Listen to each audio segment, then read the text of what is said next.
Good morning. Happy Wednesday, everybody. Welcome into Let's Bet It here on Pickswise. Pickswise.com. I'm Mark Zinno, joined by Jared Smith. And we appreciate you guys spending your Wednesday morning with us. Make sure you subscribe to our Pickswise YouTube channel.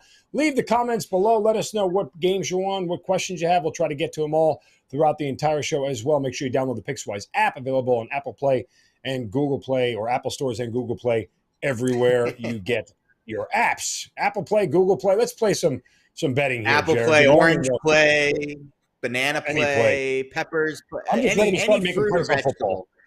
Yes, exactly. You know, it's actually funny you mentioned that because I talked about this with our producer Justin before we hopped on. I made my first NFL Week 1 bet this morning.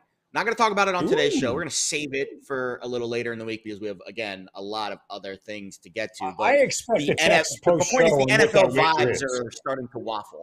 I get it, but I fully expect the text on what that wager is. You will get the text very soon. Actually, right. We'll talk about it after the show. I'll have a post-show meeting. Well, we shall.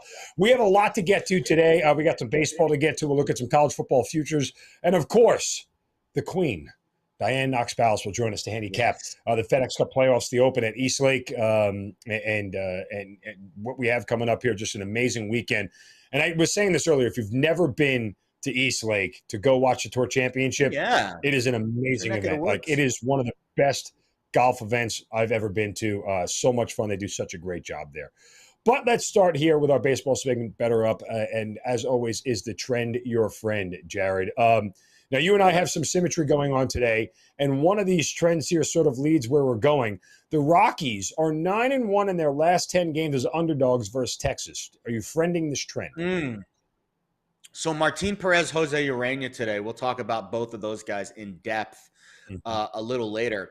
I was actually surprised. I don't remember if Martin Perez pitched in the National League West or the National League at any point in his career because he has a lot of plate appearances against this Rockies lineup. Again, this is an interleague game, but the Western divisions of the interleagues do tend to match up a lot. So maybe Perez at some point did get a pretty fresh look at this Rockies lineup. I think Charlie Blackmon's the guy I target today. Because he's been fantastic against lefties this year. But this is a tough one for me. I really don't have a vibe on this game. That is some trend because how often do the Rockies and the Rangers face each other? But sure, why not? Oh, yeah. I mean, if the trend's barking. I mean, especially with it being at Coors Field, runs should be a plenty, we think. We will see. All right, the Angels, 0-5 straight up in their last 5 as underdogs. Man, the Angels are such a dumpster fire right now, even though they got Mike Trout back. Mike Mayers on the mound today against the ace of the Rays staff, Cy Young contender. I think Justin Verlander kind of wrapped that up last night, but Shane McClanahan certainly worthy of consideration for the Cy Young. He's had a fantastic year. The Angels don't hit lefties that well. Ohtani's kind of fallen off the map. Mike Trout's just back from injury. Yeah, I will tail this trend because the Angels, to me, are a straight fade right now. Yeah, certainly a team that is not playing well in any size, way, shape, or form as they have to take on the Tampa Bay Rays and Shane McClanahan. And then finally, the White Sox, 2-8 on the run line in their last 10 away games. And again, I will just say this. The Orioles continue to be the best run line team in baseball. And it was one of the games that I looked at immediately and just go, okay, the Orioles are not going to be favored against the White Sox. Like, even though they're a better team, even though they're home, even though they are fighting for a playoff spot, and I mean, Chicago has just been faltering all year long. I just have so much a hard time paying the juice on the run line with the Orioles because now the secret's out on them, right? The word is out that they're the best run line team, and so you're paying extra juice. The premium you're going to pay on it, to me, is very, very tough to deal with. Yeah, so I will say this line did flip overnight. The Orioles opened, it was basically a pick 'em on both sides, -110. And we've seen the action flow towards the White Sox in this game. I'm seeing -120 at some of the sharper shops in town. DraftKings hanging a -120. So I think what does that mean? The White Sox are going to win? No, of course not. But the smart bettors, early overnight baseball bettors, do think the White Sox are the sharper side here. So I will not friend this one, but I agree with your sentiment on the Orioles run line. If you're going to bet the Orioles run line, I think you're betting a bad number because the value's probably been sucked out of that market because they've been, you're right, the best run line team in baseball this year. So the books, I'm assuming at some point, have adjusted their numbers on Baltimore. So yeah, this is an interesting trend, but because of the overnight line movement, I'll probably pass because it does look like the White Sox are the sharper side with Giolito on the mound today. All right, Yurfie or Nerfy here in the rest of our plays. Nerfy, 12-4 yesterday, up over 35 units since July 1st. They keep on running. Dog days of summer, man. I mean, write it down. You're going to see a lot of Nerfies every August as you get post-All-Star break. Teams are starting to tire, and teams that have sold off pieces kind of mailing it in at this point in time and just riding out the strings. So I'm not surprised there. But you have 2 Nerfies. I have 2 Nerfies, and one of them is the same, so we'll start there. We're both going to Coors Field, baby. Our Coors, you and I started this trend at the beginning of the year. We were on this. The Coors Field Nerfy coming alive tonight. Look, I think Martin Perez is, whenever I get a one-sided Nerfy where I feel very secure, I've said this before, that one pitcher is locked down, won't give up a run. I feel like that is the case with Martin Perez. I just look to the other side. Now, Urania, who is a converted reliever when he was in Milwaukee, has flipped to a starter in Colorado. He's been bad in the starts that he's had. He's been inconsistent to the Nerfy, but Texas is not a very good first inning score percentage team. We talked about the trend a moment ago with Colorado having a little bit of dominance over Texas as of late. So I'm running with this here. I'm going to go Coors Field Nerfy. Yeah, I'm with you on this one. So I was on this yesterday. It didn't hit. But when you look at what the numbers say about the Nerfy at Coors Field this year, it's hitting at over 43%, about 43.5%. So it's all about the number. It's all about the odds. And I would shop around here. I found a plus 140 at MGM. And again, plus 140 implies 41.5%. And I'm telling you, the Nerfy at Coors Field has hit this year at 43.5%. So there's a little bit of a cushion there with your value. And then, Mark, you nailed it with the handicap. You get a very one-sided Nerfy. Martin Perez, 20-3 to the Nerfy this year. Fantastic data in the first inning as well. Urania is the wild card, 3-5, 1-3 at home. His batting average in the first inning is over 400 against, and his whip is over 2. So we are going to be sweating that top of the first inning. If we can get through the top of the first with Texas hitting, I think I'll feel good about Martin Perez with the Rockies lineup. Both lineups are average to below average. And I'm actually surprised when I saw Colorado under 30% scoring rate at home in the first inning this year. The major league average across all of baseball is about 28%. So the fact that the Rockies at Coors Field are just barely above the average tells me that their lineup hasn't had a really good season at home in the first inning. So, yeah, plus 140 again. The number matters here. I think that's kind of my baseline. Anything plus 140 or above, likely I will be playing a Nerfy at Coors Field just because of what the numbers have told us this year.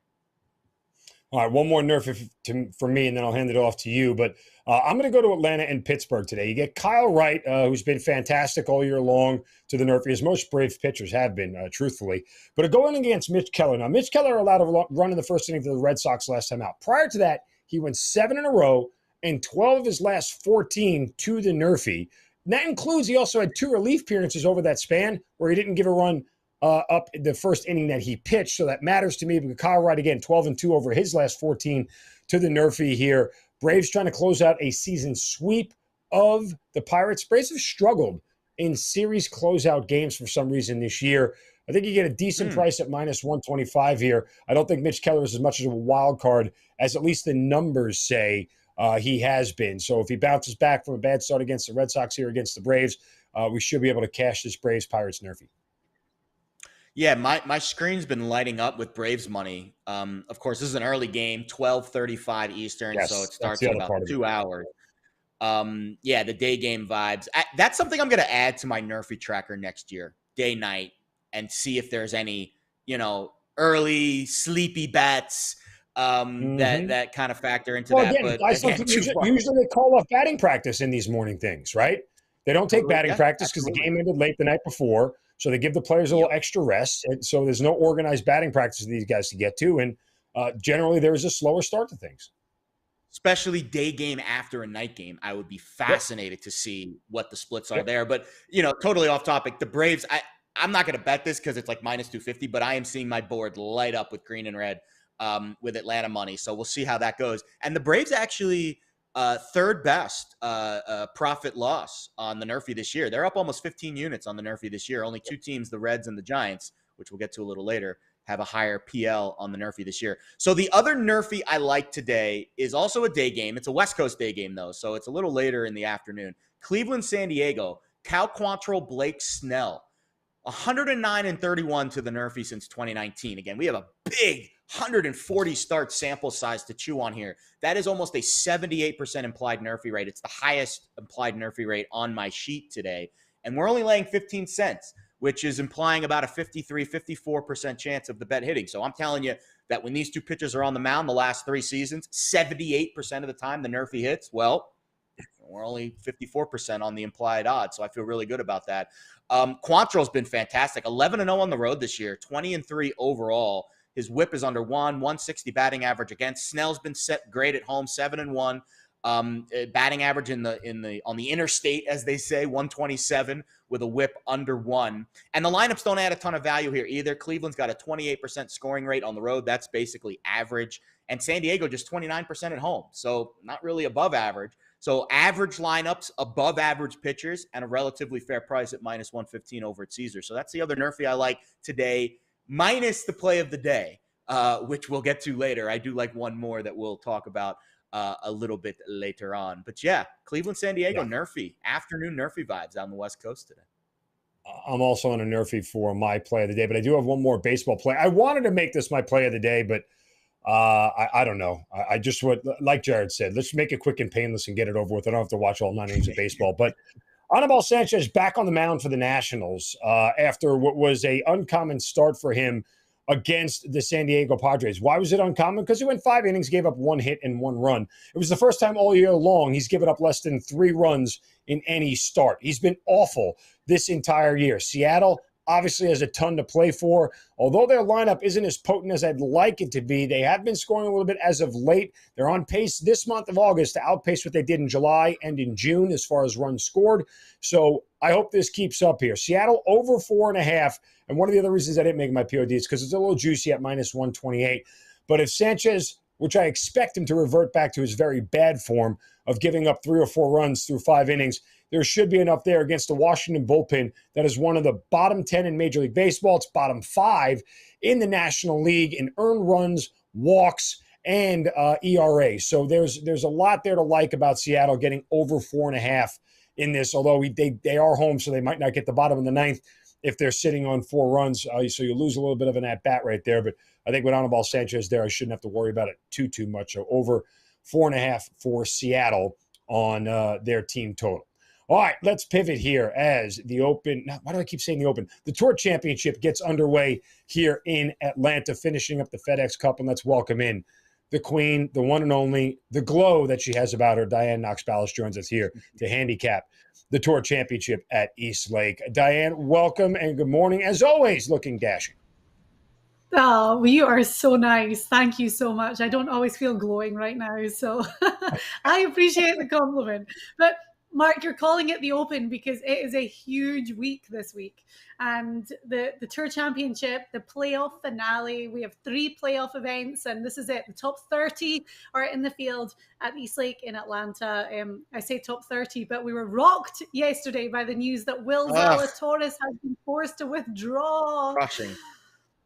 So sad, so sad. We saw that back injury, and he had to withdraw from the BMW last week, but he's sitting at number 3 in the standings. Realistically, he is losing out on, what could be in the region of $4.5 million this week. So it's a tough one.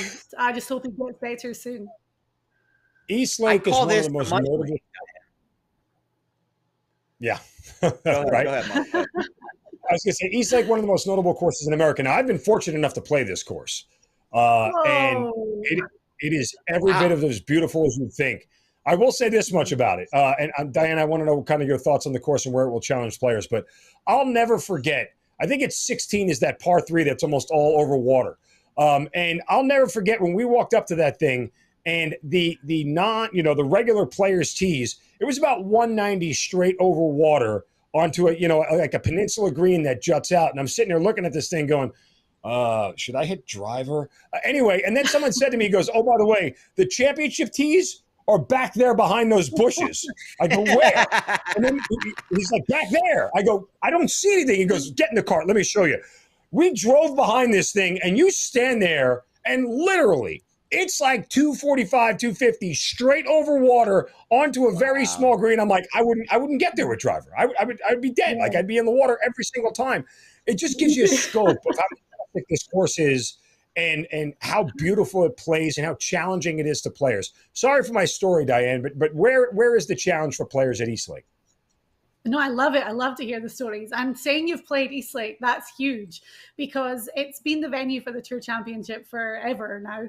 And the cool thing about the course is you turn up, and I mean, you would never expect this course to be where it's located in Atlanta. It's kind of like in the middle of houses. You like enter and you're like, oh my gosh, this really traditional, iconic golf property.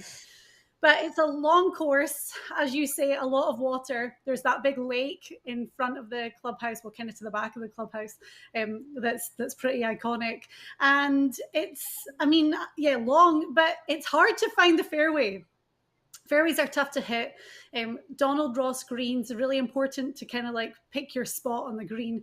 It's funny because we were looking back at the stats from the whole season and the guys that are really like at the top of the FedEx Cup standings. And for the whole season stats, accuracy doesn't seem to be all that important. It's that we know that these guys have got insane distance now. Distance, greens in reg, and putting. And that really is going to be one of the kind of plays for this week. But it's difficult to handicap the Tour Championship for a couple of reasons. First of all, we have the staggered scoring. So we have a leaderboard in place before anyone's even struck a ball on Thursday. Scotland Scheffler, he's at the top on -10. He has a 2-stroke lead over Patrick Cantlay, who sits at number 2 in the FedEx Cup standings. And he has a 10-shot lead over the 5 guys who are at the bottom of the standings. So that's the first thing to consider. And secondly, these guys are the top 30 best players from the year. They're all playing well. It's, you know, you saw some great moves over the last couple of weeks, the likes of Scott Stallings, who finished runner-up last week. Sepp Straka finished runner-up at the FedEx St. Jude. Adam Scott, who's been on an absolute tear and has carded 2 top 5 finishes. So there's been a lot of great play to get these guys into the top 30. And, you know, the cream always rises to the top. The cream always rises to the top, Diane. And again, this is the money week. $18 million to the winner of this tournament. Again, that is the one thing about this event that makes it fascinating to me. Like, I know these guys are all rich anyways, but when you dangle that kind of prize for a tournament, it is going to ratchet up the intensity level. And your top pick, Xander Schauffele, I remember the 2020 Tour Championship because that was Dustin Johnson's he was unconscious that entire summer. Yeah. And I remember Xander almost chased him down, even though it almost seemed impossible that anyone would catch DJ that week. Xander almost chased him down. So this tournament style, I think, suits his grinding nature. He's going to start out in a hole already, 4 shots down. And you think $750 is a decent price to buy in on the X-Man this week?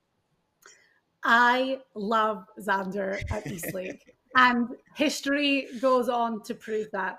So the way that they used to do this end of season Tour Championship / FedEx Cup is they would have 2 winners. So we would have 2 winners standing on the green on Sunday. Whoever won the Tour Championship over the 4 rounds, whoever shot the lowest aggregate score, and then the winner of the season-long FedEx Cup. And it just got confusing, especially the year that Tiger won the Tour Championship and Justin Rose won the FedEx Cup. And nobody paid Justin Rose any attention because Tiger had just made this historic comeback. So now it's different. That's when they introduced the staggered scoring handicap system. But Xander Schauffele starts on 6 under. So he's only 4 shots back, but his scoring record around Eastlake is unbelievable. Last year, Patrick Cantlay won the FedEx Cup, as I said, 1 winner. But when you look at the scores, Xander actually shot the 2nd lowest score of the week. I mean, in 2020, he shot -15. That was the lowest score without the handicap system. Finished in a tie for 2nd that year. He's won the Tour Championship before here at Eastlake. That was in 2017 when Justin Thomas won the FedEx Cup. So again, like, he feels good on this course. But not only that, Xander's been playing the best golf of his career lately. We saw him win the Travelers. He won the JP McManus Charity Pro-Am, won the Scottish Open. Xander has been on a tear, played well last week at the BMW. So at plus 750, Rory was my outright favorite for so long to win the FedEx Cup, but I have flip-flopped them a little bit. And I think the X-Man is primed to do it. And on top of it, Xander Schauffele has not shot a round over par in the final round in nearly 2 years. So he's a closer on Sunday. And that absolutely is going to matter when push comes to shove. But I've seen several pundits, Diane, say there's only 3 people who can realistically win this thing. That's Xander, that's Scotty Scheffler, and Patrick Cantlay. But that said, you have other players who you think that have a shot to win this outside of those 3. Who are they and why? Okay, well, Rory McIlroy, I just have to put him on because I've been tipping him all season to win one of these big events, and this is really the last one. And he did finish well at the BMW. You know, he missed the cut at the FedEx, the first playoff event. He finished birdie, birdie, birdie to jump up. He finished in a tie for 8th at the BMW last week, so that's fine. However, Rory starts on -4, so 6 shots behind Scotty Scheffler. I just can't rule him out. The thing is, Rory will have to make ground straight away. He'll have to hit the ground running and play great because, you know, Jared, you said it. These guys are playing for 18 million, and a lot of these guys are very comfortable doing so. Like, you look at Patrick Cantlay, who won the BMW last week. He is, they call him Patty Ice for a reason. He's as cool as they come. And he's starting on 8 under. But Rory at plus 1,400, I had to throw him in there just because I've been so big on him all season. And then I also picked Cam Smith at plus 2,800. So long shot for Cam Smith. However, this is just an interesting story. There's a lot of fuel to add to the Cam Smith fire. So first of all, he had to withdraw from the BMW last week, and he cited hip discomfort. You know, I'm not saying that injury wasn't a real thing, but I don't think it's from what we've heard, it's not a mega serious injury, and he's playing this week. Also, before the final round of the FedEx, he was given that 2-stroke penalty for a rules violation the day before. Yeah. And I think he was mad. I think that he was in contention starting Sunday, opened with a birdie and then fell down the leaderboard a bit. But I think he's mad at that, for one. And also, these rumors about him going to LIV Golf. He's talked about the fact that the FedEx Cup's his goal, to win that 18 million. And then he wants to play in the President's Cup. So no one's come out and said for definite that he's going yet. However, I've heard a lot that he has signed. And it's almost like he wants to go out in a big blaze of glory. So he started behind Rory at the Open at St. Andrews, and we saw what happened there. Cam Smith is such a phenomenal player and number 1 putting on the whole tour this season, which just speaks volumes. We know what Cam Smith can do. I think he enjoys being back and having that fight. So I think it would be really difficult to rule him out of this. Yeah, I think Cam Smith's one of those guys that if you want to get on the streaky play. Like, to me, you need someone to make up that ground on Scheffler. And that's an interesting handicap on Scheffler this week, because very rarely do you start a tournament 2 strokes in front of the rest of the field. In fact, this is the only tournament where that happens, right? So what do you think Scotty's mindset is this week? He's had a very unique season. It was almost like he couldn't lose early on. Then he kind of tailed off. And over the last couple of weeks, obviously playing very well to be in the top spot. What's his mindset this week? Because you got to basically lay 2-1 to bet a guy to win a golf tournament, which is a very interesting bet. But what's Scotty's mindset heading into this week with a lead? As you say, really interesting start to the year for Scotty when he got that first win at the WM Phoenix Open. And then the wins just came flooding. The floodgates opened. Masters champion. He won the match play. Like, just amazing. He's got 4 wins this year. And, definitely I would say, unless Cam Smith can go and win this, is going to be the player of the year for the season. But his game did tail off a little bit. I mean, when you set that standard at the start of the year, we all know how hard it is for anyone to win on the PGA Tour. For Scotty to win 4 times in the calendar year, how do you keep that going? Will Zalatoris knocked him off the number 1 spot in the FedEx Cup standings after he won the FedEx. We talked about the quadruple points, but with Will withdrawing last week at the BMW and Scotty playing good, he's back at number 1 and in prime position. I think it's a tough place to be. And we see it I agree. lot. The guys that are leading after the first round of a golf tournament, it's hard to maintain that. So to be starting in that place, cool, you've got a 2-shot advantage. You've got a 10-shot advantage over 5 guys in the field. But there's a lot of pressure that you put on yourself to maintain that. And to be seen as such a heavy outright favorite at the start of the week, you've really got to block out a lot of the noise and just go out there and play your game. And we've seen Scotty do that before, but difficult. I think when you have I wouldn't guys bet like him Patrick this week. Cantlay, I don't think it's a good bet at 2-1. I don't think it's a good bet at 2-1 with a guy that, he has only one way to go, which is down. I'm going to take Patrick Cantlay as first round leader at plus 300. Okay. I thought 3-1, that's pretty good, especially because Cantlay has been in this position before. He's comfortable playing for this type of money. He won the BMW last week, won the FedEx Cup last year. He was the first player to successfully defend the title. So he's hot. But again, a lot of pressure on Cantlay too. So it's the dynamic is always really, really interesting. But yeah, I'm going to take Cantlay as first round leader at 3-1. Mm-hmm. Diane, you've got one more prop bet that you like, and it's on Adam Scott. Your favorite golfer of the August month. Guys, he's made me a lot of money during these playoffs. He did. He's been hot. So Adam Scott for the top 10 finish at plus 600. He started the FedEx Cup playoffs at number 77 and has jumped all the way up to number 29. Amazing. Which is for a man. I mean, we've known the career that Adam Scott's had. Of course, he's a Masters champion, but finished T5 at the FedEx, T5 at the BMW. And he really had to get up and down from the sand on his final hole to cement his place and get into the top 30. And he did it with such class and finesse. Adam Scott's a big hitter. The putter has been hot lately. I can't really see that changing. We've been talking about him really since the US Open when he finished top 15 in June. Had a top 15 at the British Open as well. But yeah, I'm riding it. Why not? Like, really, he's had a There's only phenomenal 29 players in the field, so 6-1 for a top 10. And I know he's far back on the leaderboard, but like that, the math just doesn't add up to me there. Like, you got to bet that. You have to bet that. Especially when we know there's so much volatility in these playoffs, and we've seen it with Absolutely. Sepp Straka, with Scott Stallings. What can happen?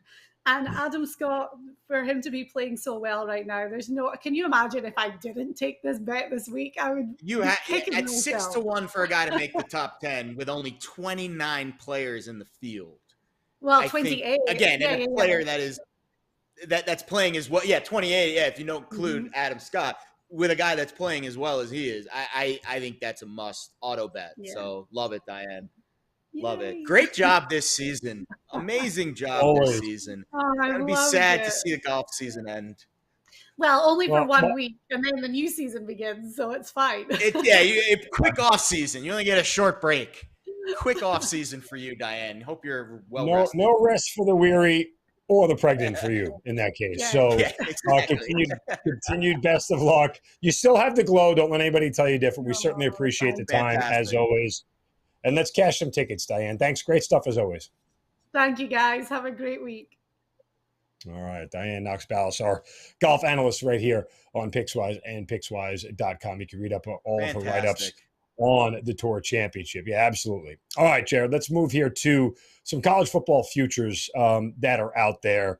And let's look at a couple here first to make or miss the college football playoff. Now, I have been touting one team on this list since June, when odds started to pop up, and that is Clemson.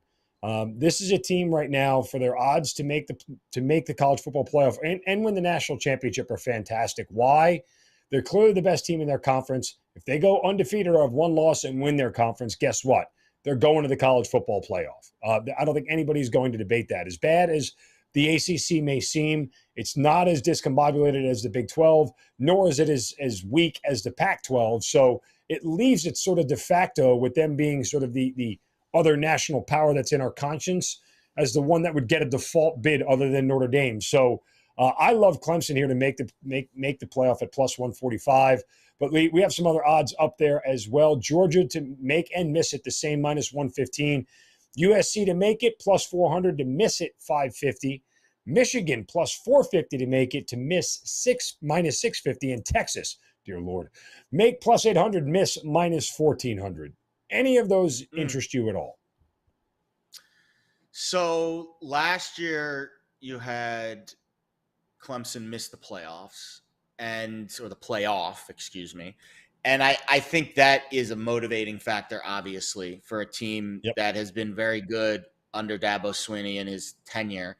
I think the loss of their defensive coordinator, Will Venable, is going to be intriguing to me, and to see how that transpires and how that kind of percolates onto the field. I don't really know what we're going to get out of the quarterback, DJU. I'm not even going to try to pronounce his last name. I don't mind the bet just because there's such little competition in that second tier. The first tier to me is set. It's Alabama, it's Ohio State. I think those two teams are a cut above everyone else, and I'll get to some unique ways that you can bet them in just a minute.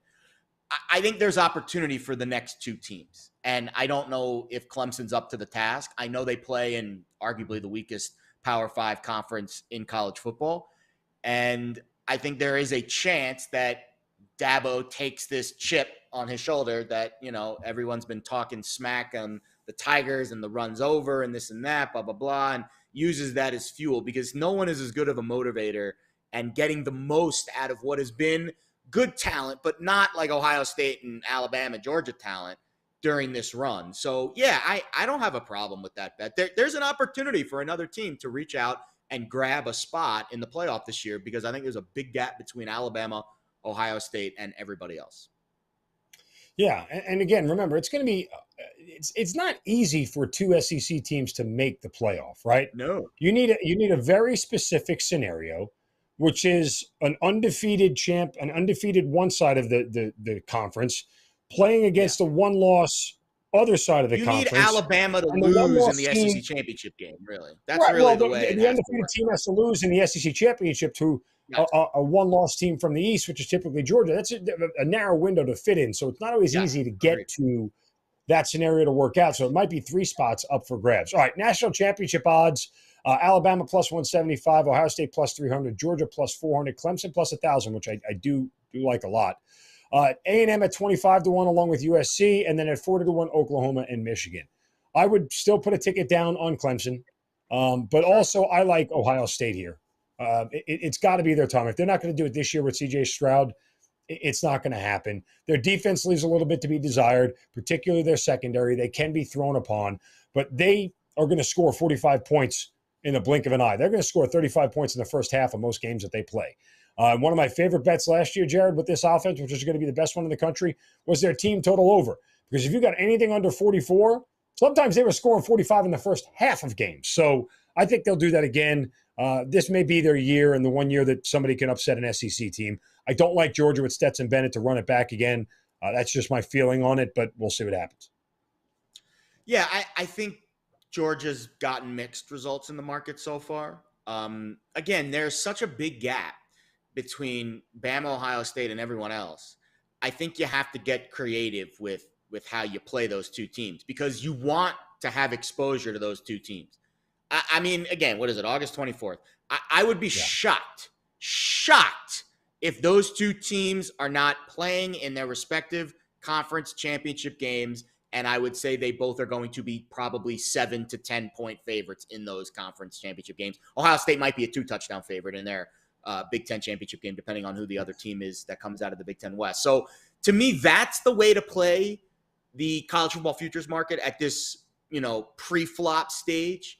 Now, maybe we get an Alabama loss at some point and we get better odds on them to win it all. But it's been sitting at 2-1 pretty much the entire offseason, and Ohio State's been pretty much sitting at 3-1. We've seen a little shrinkage in the market over the last few weeks, as now people are starting to get those public bets in before the season starts in late August, early September. But so the way that I'm playing Bama and Ohio State, and I can't fault anyone who wants to put money on either one of those teams to win it all. I think there's value on both, because I think both of those teams are going to be meeting in the championship game, and then you could hedge or do whatever you want. But to me, a division parlay between those two teams. So Bama to win the SEC West and to be in the SEC title game. Ohio State to win the Big Ten East and be in the Big Ten championship game. You can parlay those two outcomes together, and it's about minus 150. To me, that is a fantastic bet to make. I do not see a scenario where those two teams are not playing on championship Saturday, or maybe it's Friday, whenever they play their conference championship games. Like, to me, this is a bet. And again, I know it's juicy and you don't want to, the value, you don't want to, lay juice preseason. I don't care about that. I don't see a scenario where these two teams aren't playing in the SEC West and Big Ten East championships. So I love this parlay. I risked 3 units on it to win 2. I might add a little more to it. Remember, earlier in the July time, I bet them to win their conference championship games. That was around plus 140. So this is obviously giving up a little bit more juice, but again, they don't have to win. They don't even have to win their conference championship games. They just have to play in them. So I think this is the way to play these two, powerhouse teams that are clearly head and shoulders above the rest of the country this season. One other future that I'll look at, that's not national championship, but a win total. Tennessee over 7.5 wins feels very low. It's an easy number for them to clear. I expect a lot of progression for them with Josh Heupel and Hendon Hooker at quarterback. They're going to grow. Remember, there was only one team last year that wasn't in the college football playoff that scored more than 13 points on the Georgia Bulldogs last year, and it was the Tennessee Volunteers. And they weren't garbage time points, because when Kentucky scored 13, it was with 4 seconds left in the game. Mark Stoops going to pay the price for that one this year. But that said, this is a Tennessee offense that has all the makings of one like Ole Miss from last year that is going to be able to put up a lot of points. They'll do it early on. And the way their schedule sets up, they have more than 8 winnable games. If they can steal one from an LSU, if they can steal one from Florida, which kind of feels like maybe a coin flip game, depending on what Florida turns out this year, that's a 9, possibly even 10-win team this year for the Tennessee Volunteers. So I'll take the Volunteers over 7.5 wins. I like it. I don't think Florida's very good. Neither do I. They're a 6-6 team, if you ask me. Yeah, and like that opening game against Utah, they're gonna get rolled. Already telling me, like that the Utah already had a bet in on it, Jared. Remember you said that you had a bet in on the NFL? I have 2 college bets already placed in from like 2 weeks ago. You got Florida. You fading the Gators. Yeah, that's the only thing people are saying is, it's going to be hot in Gainesville. It's hot everywhere in the summer. It's 100 degrees here in Vegas. Like, I don't think the weather in Gainesville in the summer is going to impact Utah's, just ground and Besides, pound. The football players aren't coming off a ski slope, for crying out loud. Like, they're practicing. It's like they're practicing. Trust me, it's hot everywhere in the country right now. Maybe it's not hot in Alaska, but so maybe if the Alaska University snowmobiles came down and played Florida, the weather would impact. Like, if you get a day that is out of the ordinary, where it's 97 degrees with 100% humidity in Gainesville, that's not expected for. You think that's not going to impact the Gators too? I mean, well, yes, that's my point. It's going to impact both teams, but yeah, that's like excuse stuff, man. I know weather matters, but I don't think it matters that much. I think the altitude in Utah matters later in the year. But again, all right, so I will give out. So I tweeted this out this morning. I've been in discussions with my college football guru, Tim Murray, for the last couple of days. And he is we have both decided that this is the biggest pre-flop risk of the portfolio based off of the win totals that I have. And we're all kind of in alignment here. So this is a 5-unit risk for me, probably the biggest risk individual bet I will make all college football season. And it is on Colorado under 3.5 wins. This Buffalo team is going to be a dumpster fire this year. So you've got Carl Durrell, who had to replace 6 members of his coaching staff last year from a 4-8 team. And this is a 4-8 team last year that was plus 16 turnover margin, and they were 2-1 in one possession games. Again, they only won 4 games despite being a plus 16 in the turnover margin. Oh, and by the way, one of those 4 wins was against Northern Colorado. Well, this year, their non-conference schedule features 4 FBS teams, 3 in the Power 5. They open against TCU at Air Force, their only non-Power 5 non-conference game, then at Minnesota versus UCLA. They are double-digit underdogs in 11 of their 12 games this season. The only game that they're even a slight favorite in is at home against Cal. This team shouldn't win more than 2 games. I think 3 is a stretch. So you're telling me they have to win 4 games in order for me to lose this bet? Now, it's a juicy pick. It's minus 200 over at MGM. I'm not saying you're going to get rich risking 5 units on this bet. We're only going to net 2.5. But to me, it's like a 90% win probability here. So minus 200, I think, is still a very fair price. I would probably lay minus 250, minus 300 for this baby. And I just don't see how Colorado gets the 4 wins. So there you go. A risk 5-unit college football pre-flop win total on the Colorado Buffaloes, under 3.5 wins. We're going to be rooting against the Buffs all year long, baby. And they open against TCU, where they're already, I think, 11 or 12-point dogs. So that should be a fun way to start the season. Hopefully they don't upset the apple cart right out of the gate.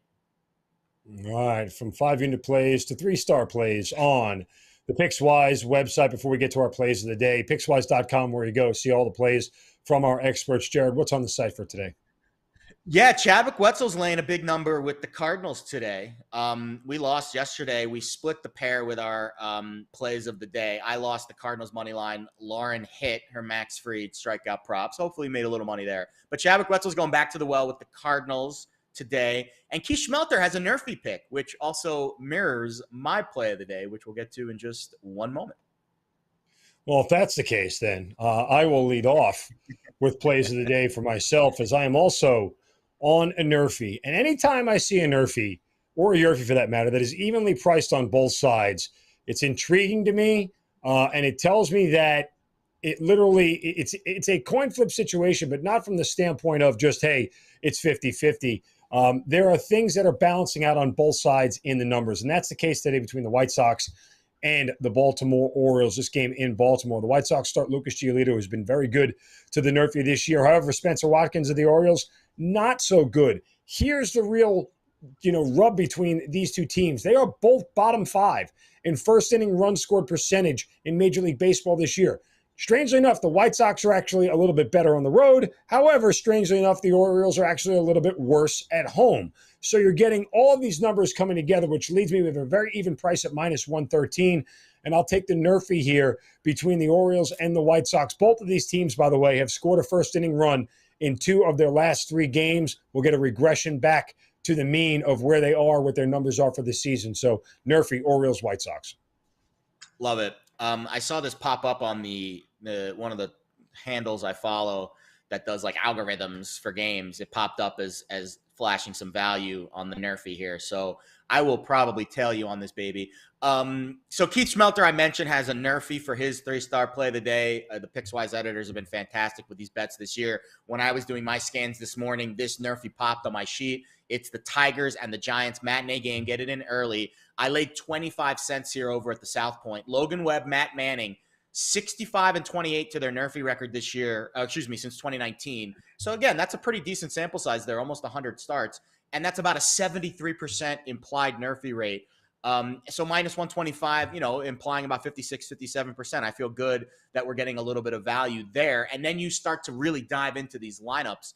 I think they only make this bet more valuable. The Tigers are not great, just 27% first inning scoring rate at home. That's below average. The Giants, 22% on the road, well below average.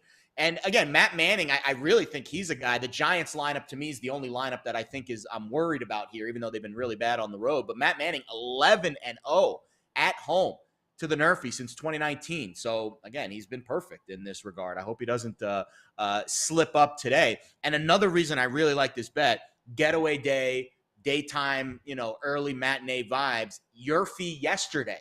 So these two teams, which aren't good first inning scoring teams, got a run in the first inning yesterday. And we know, I love the zigzag nature of these bets. And just the four combined plate appearances for Manning and Webb against, these Tigers and Giants lineup. So basically a fresh look. And 25 cents, I think, is a pretty fair price for based on, the rate we're seeing these hit at. So that's my Nerfy of the day. Tigers, Giants, laying 25 cents over at South Point. All right, we got a lot of Nerfies on the card today. Let's hope their run continues. For Jared Smith, I'm Mark Zinno. This has been another edition of Let's Bet It. We appreciate you guys joining us. Again, download the Pickswise app on Apple and Google Play. Follow us at Pickswise.com as well. For Jared Smith, I'm Mark Zinno. You guys have a great day. Go get it. Go bet it.